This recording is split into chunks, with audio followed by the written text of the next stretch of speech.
Senator Ramon Bong Revilla.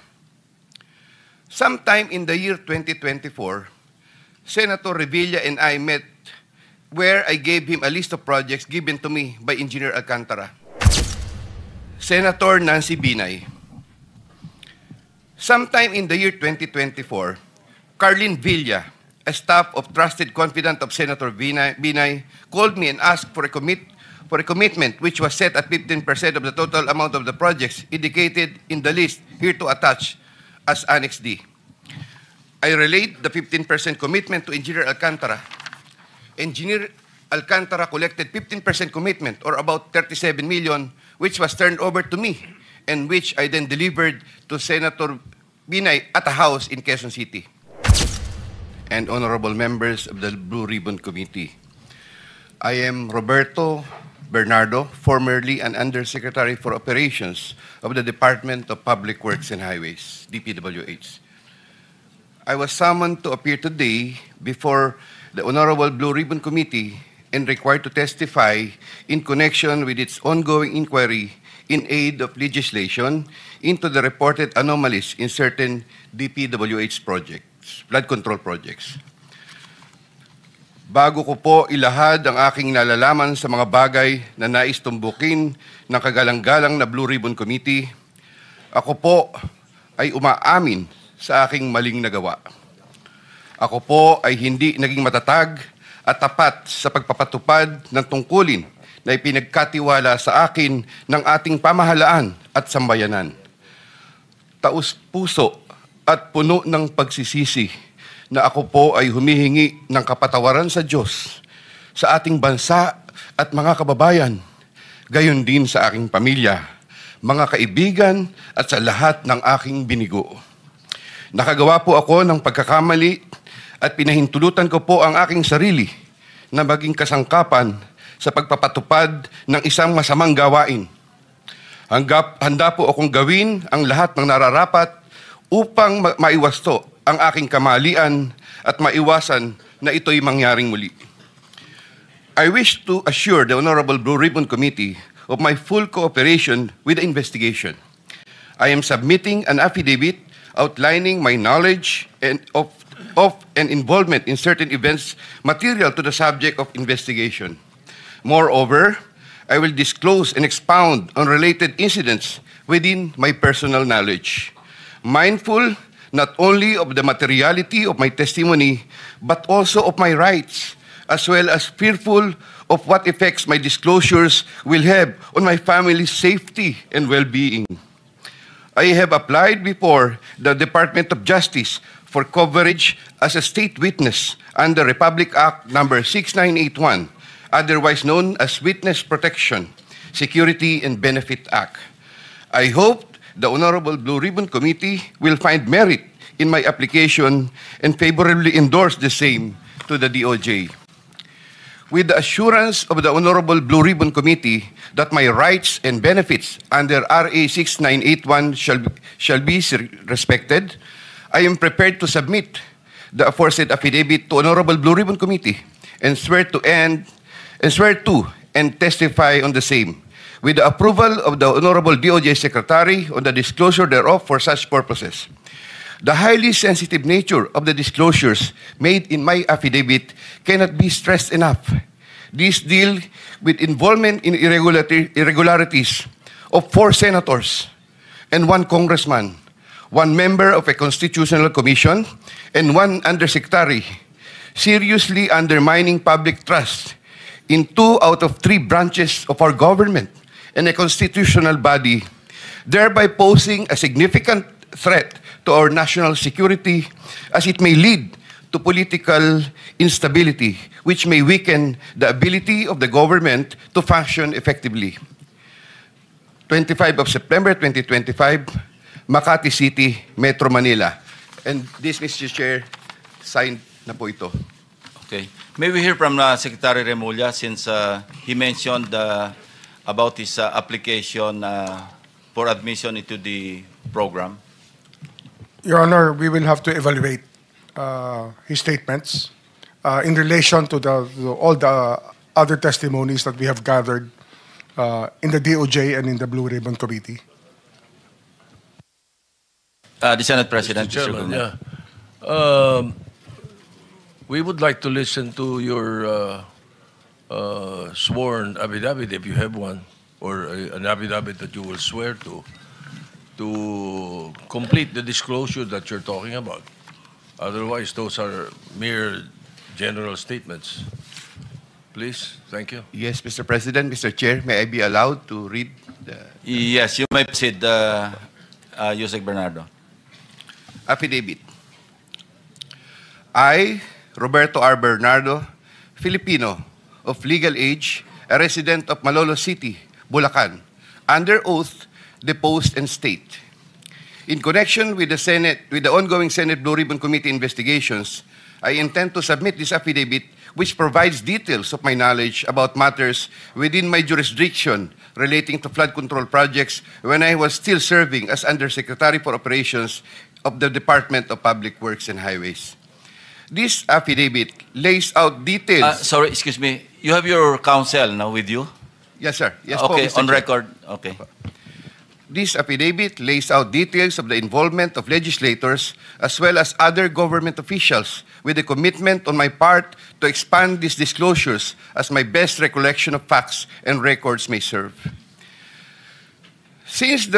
Number three, since the received an invitation to appear in these proceedings, I began collating, vetting, and consolidating all written communications, documents, tables, and matrices, and lists in my possession, the retrieval of which has been difficult since I retired from public service last August 2025.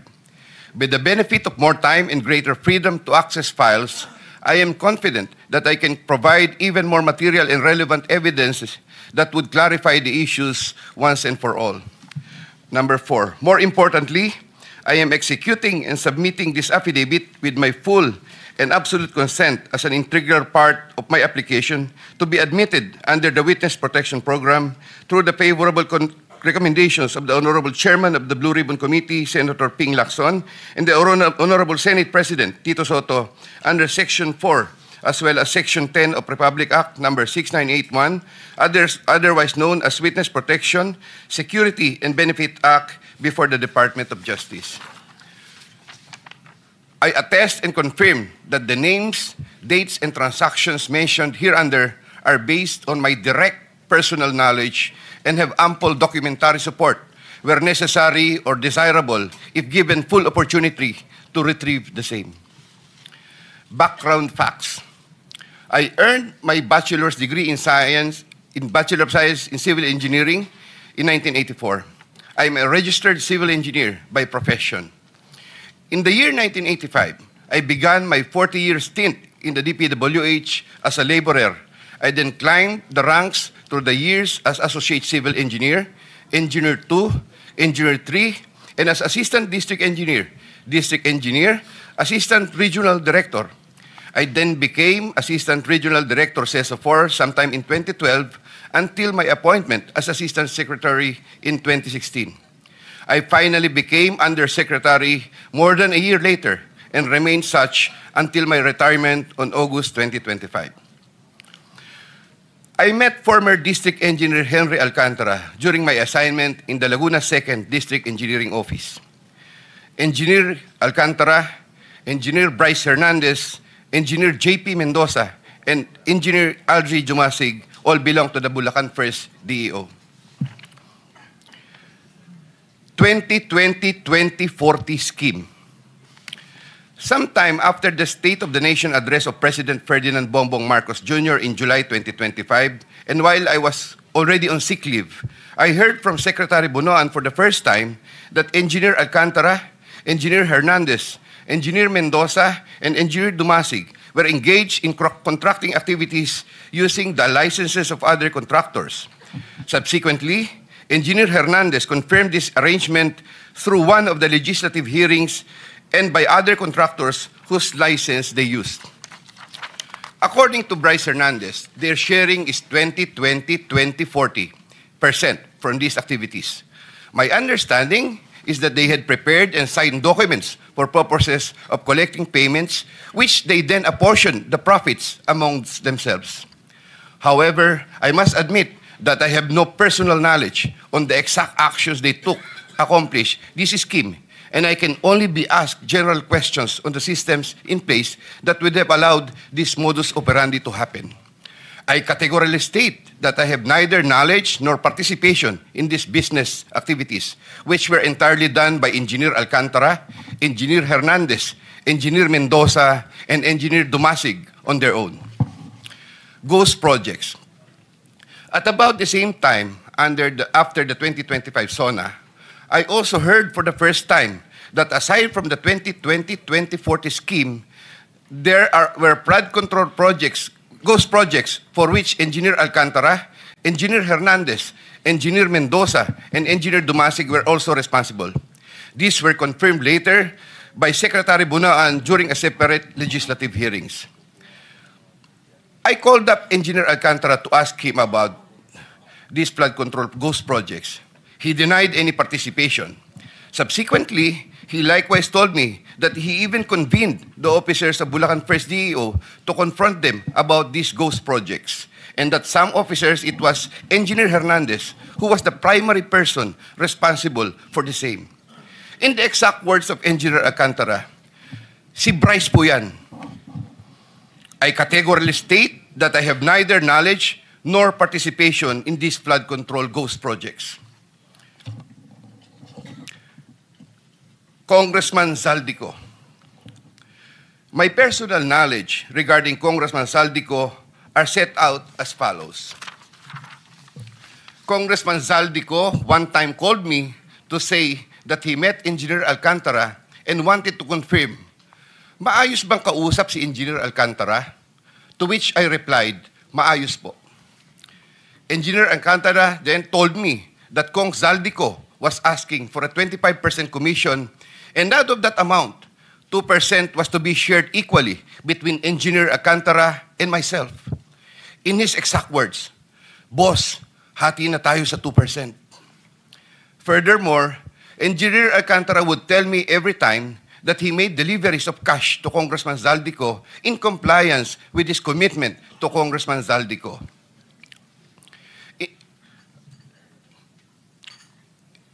In this affidavit, I shall mention my personal knowledge regarding Senator Chis Escudero as follows. Maynard Ngu and I are close friends, and we go years back. He is also a close friend and campaign contributor of Senator Chis Escudero. Maynard Ngu asked me to submit a list of projects. I personally submitted a list of projects to Maynard Ngu, and some of the items therein pertaining to Valenzuela and Marinduque projects were subsequently included in the General Appropriations Act. A copy of the list of Valenzuela and Marinduque projects is here to attach to this affidavit as Annex A. When I gave him the list, and in relation to the commitment, I asked him, Boss, paano to? Maynard replied, bahala ka na. I asked, Boss, okay na ba ang 20%? Maynard said, okay. After inclusion of the projects in the GAA, I delivered 20% of approximately 800 million or about 160 million to Maynard Ngu, which was meant for Senator Escudero. Finally, I would like to add that deliveries of cash were personally made to me, by me, to Maynard Ngu at his office in Manila. I confirm that Commissioner Lipana requested that he be referred to officers of DPWH Bulacan First DEO. I referred to Engineer Bryce Hernandez. I have no personal knowledge if they were able to secure a project in Bulacan First DEO. Furthermore, and subject to possible referral to an executive session upon the approval of the Honorable Chairman, I attest to the broader systemic issues in DPWH that are widespread. My statements hereunder are based on personal knowledge and direct interactions with the personalities involved with great risk to my safety and that of my family members. I confirm the following. Yusek Trigiv Olaybar of DepEd. Yusek Trigiv Olaybar used to work for Senator Ramon Bong Revilla and Senator Sani Angara before his appointment as USEC for the Department of Education. Sometime 2010, I met for the first time Yusek Olayvar, who was then working in the office of Senator Bong Revilla. Later, I learned that he transferred to the office of Senator Edgardo Angara and then later to Senator Sani Angara. Sometime 2024, Yusek Olayvar personally called me for a meeting to discuss about unprogrammed appropriations, supposedly for the office of the Executive Secretary. In the said meeting, he requested me to submit a list of projects. After the meeting, I asked Bulacan First DEO to prepare a list of projects for funding. Thereafter, Engineer Alcantara submitted a list of projects worth 2.85 billion. Here to attach as Annex B is a list of those projects. Subsequently, I submitted this list to Yusek Olayvar. Yusek Olayvar told me that the commitment is 15%. In his words, Boss, 15 yan. Thereafter, the DPWH received a special allotment release order for 2.85 billion for the projects listed in Annex B. Engineer Alcantara, from time to time, would collect and deliver the agreed 15% commitment to me, which I delivered or caused to be delivered to Yusek Olayvar in Magallanes, Makati, and other places.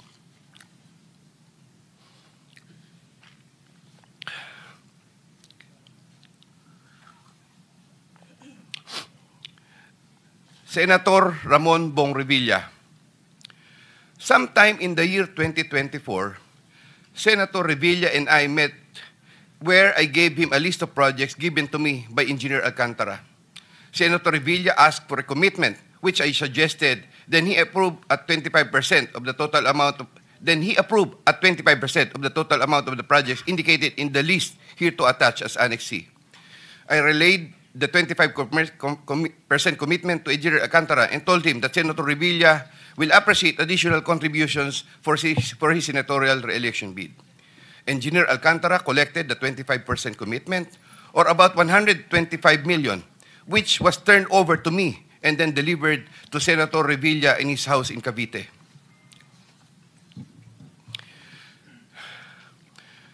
Senator Nancy Binay. Sometime in the year 2024, Carlin Villa, a staff of trusted confidant of Senator Binay, called me and asked for a commitment which was set at 15% of the total amount of the projects indicated in the list here to attach as Annex D. I relayed the 15% commitment to Engineer Alcantara. Engineer Alcantara collected 15% commitment, or about 37 million, which was turned over to me, and which I then delivered to Senator Binay at a house in Quezon City. Given the complexities of the transactions and personalities involved, I humbly reserve the right to submit a supplementary affidavit if warranted in the premises. I attest to the truth of the foregoing statements based on my personal knowledge and authentic records. In witness or hope, I will be affixing my signature this day of September 2025 here. Mr. Chair. Yeah, kindly sign your affidavit in the presence of everybody.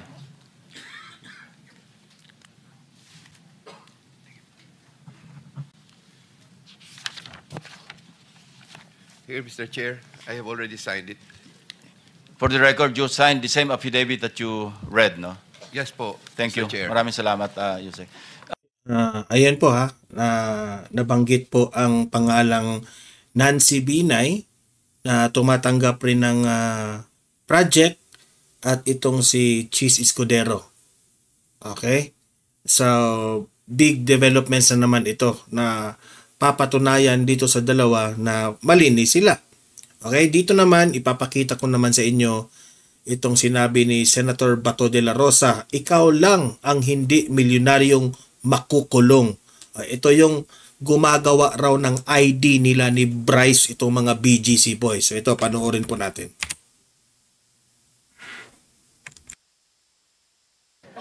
Mr. Torregosa, nakapag-oath ka na? Kanina? Opo. Ikaw ang tinuturo na gumawa ng fake na ID dito sa kay Engineer Alcantara at Engineer Bryce Hernandez Is it true? Bago ko po sagutin, magandang araw po sa inyo, Mr. Chair. Diretso na kasi maubos yung time ko. Sagot ka kaagad. Ano po, hindi po akong gumawa or nagpagawa po ng mga Sino? IDs po nila.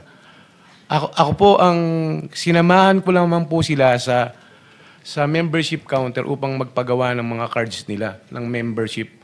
Actually, Your Honor, kung mabibigyan lamang po ako ng pagkakataon, pwede po sana na kung mariretrieve po yung CCTV, nandun po yung occasion na nakapila po silang lahat, pumipirma po, at dala po yung mga So let's IDs. go to the main point of the issue. Bakit ibang pangalan nila nakalagay sa ID? Hindi ko po alam yon, Your Honor. Eh kung sila ang tanungin ko, hindi rin daw nila alam. Kayo daw nagbigay. Alam mo, mabigat ito ha? Because kung totoong kayo ang nag-facilitate sa pag-manufacture ng fake ID para ito mga taga-DPWH kahit na illegal sila na maglaro dyan sa casino, nagiging instrumento kayo. You are not only an accessory, you are an accomplice to the crime na inubos nila yung pera ng gobyerno sa paglaro dyan sa Soler dahil kayo ang nag-facilitate. At yung pag-facilitate ninyo ay talagang krimen yan. Falsification. Gumawa kayo ng ID na ibang pangalan para hindi sila matunton. Your Honor, Sino ang gumagawa ng ID doon sa Soler? hindi ko po talaga alam, Your Honor. Hindi nga. Sabi mo nga, yung nakapila sa- sila doon. Opo. Sino ang nag-ooperate doon? Sa membership counter po, Sinong mga tao doon? yung mga empleyado po ng Soler, So, dinay mo ha, na hindi ikaw ang nag-facilitate ng pag-issue ng hindi po talaga, fake. Your Honor.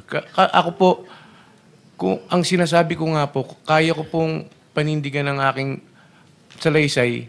Kasi ano po meron pong, kung may re-retrieve lamang po yung video, lahat po sila doon, nakapila po sila So, doon. sino ang nandoon, nagbibigay ng gumagawa ng ID? Magbigay ka ng pangalan. Ano po yun iba-ibang, ano po yun empleyado po, papalit. Sige, magbigay ka ng pangalan para patawag natin dito. Alam nyo, naubos ang pera ng Pilipinas dahil sa inyo Pina-allow nyo sila doon maglalaro ng fake na ID. Kaya hinigop nyo yung pera ng DPWH. Your Honor, kung mamarapatin niyo po, Oh. nung makilala ko po sila, naglalaro na po. Balik lang tayo sa tanong ko. Opo. You can give me names kung sino ang gumawa ng ID nila? Wala po akong knowledge, sir, pagkapangalan po Pero yung mga... Sino nga ang tao doon? Ikaw nga nag-escort doon, papunta doon. Sino gumagawa ng ID Hindi ko na po nila? maalala, sir.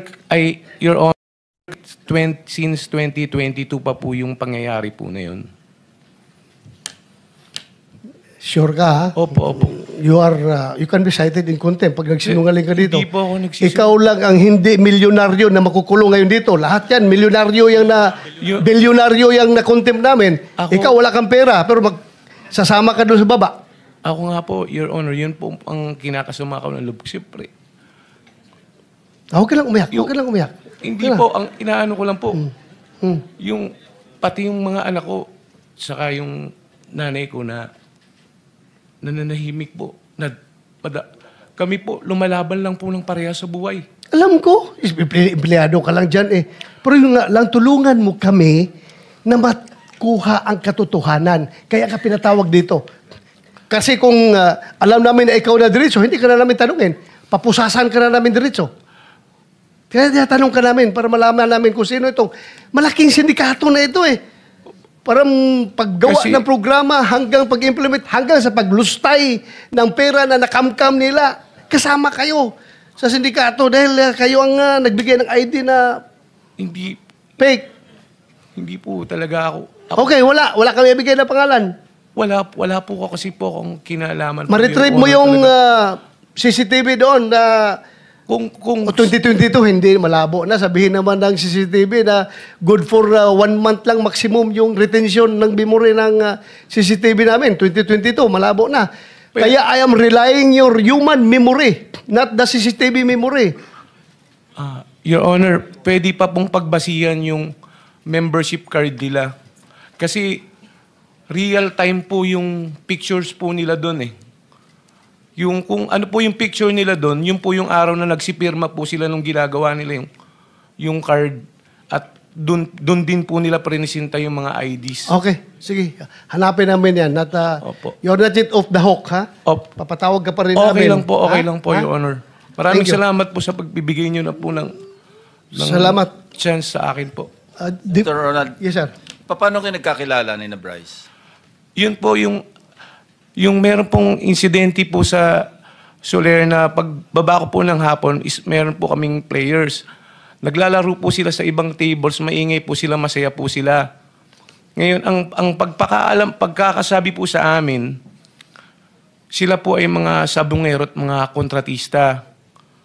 Ngayon po, si Mr. Loren Cruz, may nakakilala po sa kanyang tiga sa kanila, which is pinakilala lang po ako kasi mu-order po sila ng pagkain, na-decline po sila. Kaya po pumasok yung point na yung pagpapa-member po nila, pinaliwanag ko po sa kanila na yung kung ano po yung pribilehiyo pagka magiging member ka po ng isang casino po. Meron ka pong makukuha na libre pong pagkain, na libre na inumin, na libre na hotel rooms. Basta po naglalaro ka. Sayang naman po kasi kung naglalaro po sila, ma-accumulate po nila yun, makakakuha po sila ng libreng... Kailan yan? Nung October way back 2022 po, kung matatandaan ko po. Mr. Chair. Opo. Pasensya na po kayo, Mr. Chair. Continue. Opo. Ito po ang aking salaysay na Sige. Gaano kahaba naman yung salaysay mo?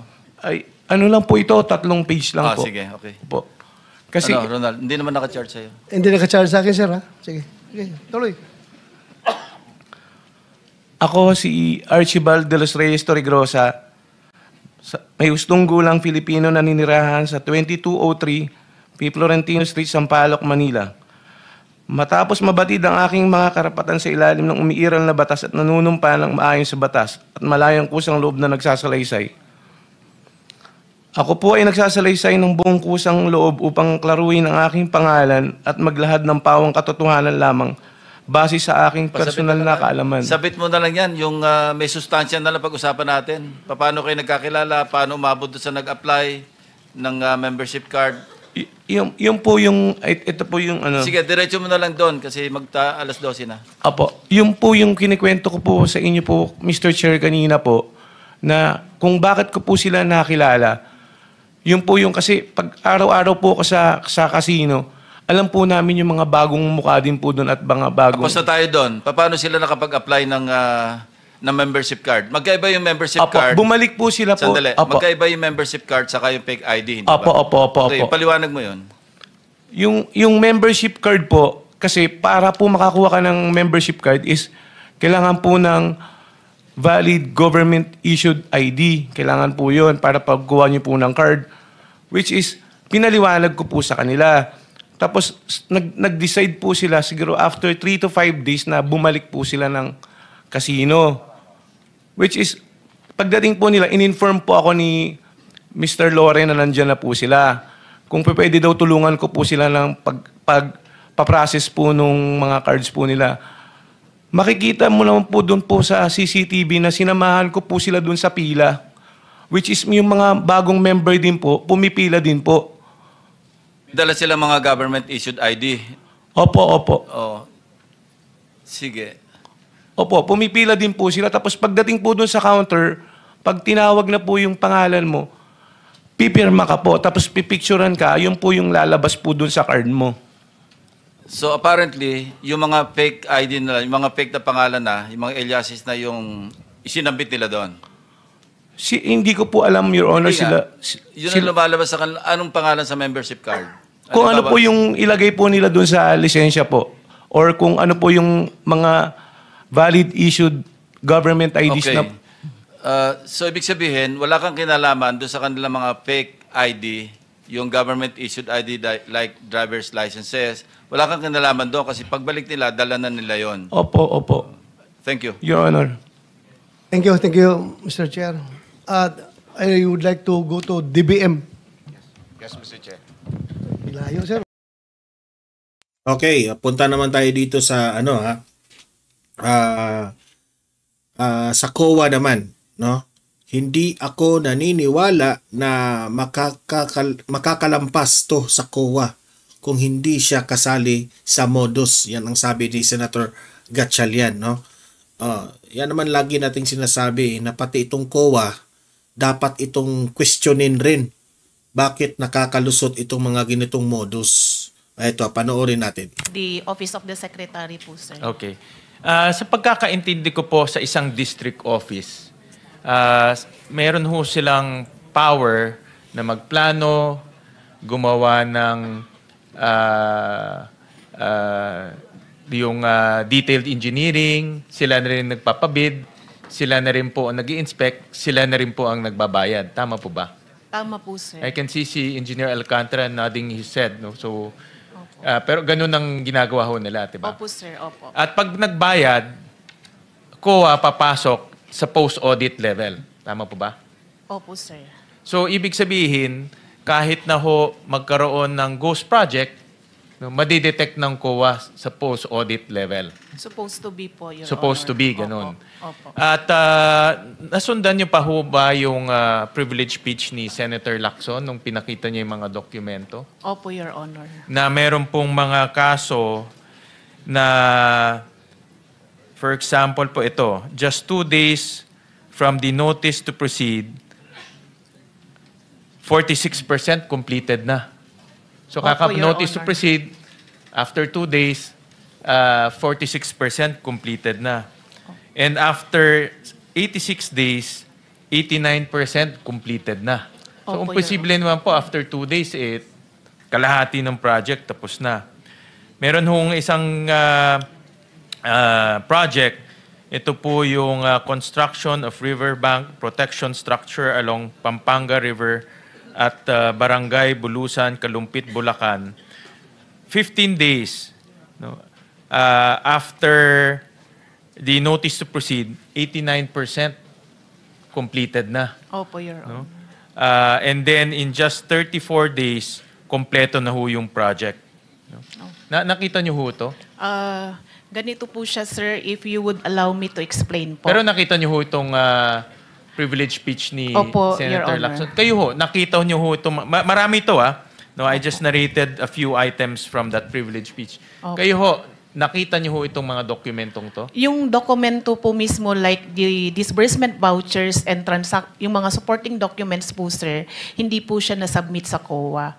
Pero nandun po sa report on publicized government program, project and activities, kaya ko po sinasabing tama po na dinideclare na po as early as on the 10th or kung ilang araw pa lang po ay nasa more or less nasa 50% na po. Nakikita po siya sa RPG-PPA. Pero yung pong audit action, hindi po agad-agad siya na, let's say for example, sir, i-disallow agad kasi primarily, isasubmit po muna ni implementing office yung mga vouchers sa COA. And then, di ba sir, meron po tayong reglementary period on the submission of the accounts. So si auditor po, nag-issue po muna siya ng mga audit observation memoranda requiring or reminding the implementing office to submit the unsubmitted disbursement vouchers. Pero dahil hindi pa nga po na-submit, na-compel po si auditor na mag-issue ng notices of disallowance primarily dahil may indication na po ng fraud based doon sa RPG-PPA na sinasubmit po nila dahil hindi nga po sila nagsasubmit ng mga disbursement vouchers din po. Pero ma'am, ito 2023 pa, 2023, Opo. 2024. Opo. Paano po umabot na ganito after 2 years, tsaka lang ho lumalabas to? Ba't hindi ho na-detect ng resident auditor doon? And who is the resident auditor during those times? The resident auditor during those time and up to present po is Miss Cinderella Esperanza Santos po. Actually po sir, papunta po sana siya dito pero talagang trinatrangkaso po. Kagaya ko din po, trinatrangkaso din po. Bakit hindi niya ho na-detect? Kasi office Opo. at pinakita rin ho doon sa privilege speech, yung mga pictures na sinasubmit as evidence of completion, pare-pareho. Opo. Diba? Ito ho, hindi naman kailangan ng ubod ng talino para makita ho to. Dapat lang ho masinop. Yes po. Yes, sir. Paano ho nakalampas to after 2 years? In fact, hindi nga lumalabas to. In this privilege speech lang ho na lumabas. Yes po. Sir, i-remind ko lang po kayo, sir, 2020 hanggang 2023 po, hindi po tayo although sinubukan po ng audit team na mag-inspect po as early as 2022, kahit na po may mga restrictions pa po. So nakapag-ikot po sila. On 2023 po, sir, hanggang kung di po ako nagkakamali. Hindi ikot. Yes, sir. Just purely on documents. Makikita nyo na, post-audit, tinitignan Yes, yung sir. dates. Opo. Tinitignan yung mga supporting documents. Opo. Tinitignan yung mga veracity of their declaration, Yes di ba? po. Yes, sir. Kaya nga po napilitan po yung auditor na mag-disallow ng mga transactions po ng Bulacan First DEO kasi hindi po lahat na-submit po yung mga transaction documents po, sir. And then kaya din po siya ni-request for fraud audit po. Kasi nga po, hindi na But po the fraud talaga audit, kaya. ngayon lang nangyaring fraud Opo. audit Yes after po. 2 years. Yes po, sir. Bakit hindi ho nalaman sa sa libo-libo ho ng project doon, hindi ho na-detect kaagad? Sir, dadalawa lang po yung audit team. Ibig kong pong sabihin, isa lang po yung, meron po tayong audit team leader at isa lang din po yung kanyang audit team member. Tapos din po, aside po sa Bulacan First DEO, on which case from 2022 na nasa 100, more or less, nasa 120 or 140 po yung flood control projects po nila, lumobo po siya ng 2023 and 2024 by double po ng numbers. Sa flood control projects lang po yun, sir. Aside pa po doon sa mga other infra like buildings, structures, roads, and bridges po. And then meron pa din po silang hawak na 8 district engineering offices. Ikwento ko lang din po, sir, in 2023 po, sa budget po ng COA for 2023, nagbawas po ng plantilla positions ang DBM by 100 plus employees supposed to be na dapat ma-deploy po sa mga auditing agencies. So kaya po, ang distribution lang po ng bawat audit team na mabibigat, sir, halos nasa 2 auditors lang po. And then, isa lang din po per province. Sa case po ng Region 3, meron po tayong 7 provinces sa Region 3. Nasa 16 technical specialists lang po ang meron tayo. Kaya sa Bulacan po, 1 or 2 engineers lang po ang assign. Kaya hindi po niya ma-inspect po lahat. Mr. Chair? Yes, with permission for one. Follow up lang ito. Kailan kayo nagsimula ng fraud audit na banggit nyo? Tungkol doon sa yung sinasabi ni Senator Sherwin Gatchalian. Sir, nag-issue po ng memo ang aming chairman noong August 12 po. For August the 12. yung una, sir, retrieval po muna ng mga documents and then eventually creation of nauna audit. yung special audit, di ba? Bago Opo. kayo nag-fraud audit. Hindi, sir. Iisa po yung... So, diretso na kayo sa fraud audit. Opo. Ano nag-trigger doon sa fraud audit niyo? Sir, sa doon particular po sa... Sandali lang po. Sorry po. Kailan po nagsimula? Ano nag-trigger? Kaya kayo nag-fraud audit? Opo. Sir, doon po sa sumbong mo sa Pangulo, tsaka yun pong press conference po ni President, sir, noong August po. So, eventually, sir, initially, retrieval po muna ng documents. And afterwards po, doon sa mga dates, hindi ko kabasado, pero sunod-sunod po yun. Tsaka po nag-create ng fraud audit teams po. And then, eventually, nag-deploy na rin po ng okay mga na po, technical. malinaw na. Opo. Thank you, sir. Opo. Thank you, Mr. Chair. Okay, so ayan, no, ang side sa COA. So, ayan, maglibre kayong mag-comment, mag-react, no, na anong masasabi nyo, naniniwala ba kayong sangkot dito si Cheese Escudero at itong si Nancy Binay na nabanggit kanina. Okay, comment, react at ilatag nyo ang inyong argumento dyan. Paano natin yan mapapaniwalaan. Okay? And paki-like, paki-share naman itong ating video para guys kakalat ito sa taong bayan at marami po ang makaalam sa nangyayari ngayon sa ating gobyerno. And sa mga ngayon lang nakabisita sa ating channel, paki-subscribe na lang po. Libre lang po ang mag-subscribe, walang bayad yan. Updated ka pa sa ating mga balita. See you in my next video. Have a great day. Have a great night. God bless po sa ating lahat. Mabuhay ang Pilipinas and God save the Philippines.